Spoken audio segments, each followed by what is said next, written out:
मैं मंदिर में बैठा था, वो मस्जिद में बैठी थी। मैं पंडित जी का बेटा था, वो काजी साहब की बेटी थी। मैं बुलेट पर चलकर आता था, वो बुरखे में गुजरती थी।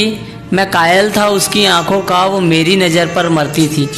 मैं खड़ा रहता था चौराहे पर, वो भी छत पर चढ़ती थी।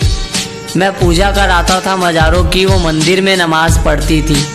वो होली पर मुझे रंग लगाती, मैं ईद पर जश्न मनाता था। वो वैष्णो देवी जाती थी, मैं हाजी अली हो आता था। वो मुझको कुरान सुनाती, मैं उसको वेद समझाता था। वो हनुमान चालीसा पढ़ती थी, मैं सबको अजान सुनाता था। उसे मांगता था मैं मेरे रब से, वो अल्लाह से मेरी दुआ करती थी। ये सब उन दिनों की बात है जब वो मेरी हुआ करती थी। फिर इस मजहबी इश्क का ऐसा अंजाम हुआ, वो मुसलमानों में हो गई और मैं हिंदुओं में बदनाम हुआ। मैं मंदिर में रोता था, वो मस्जिद में रोती थी। मैं पंडित जी का बेटा था, वो काजी साहब की बेटी थी। रोते रोते हम लोगों की तब शाम ढला करती थी।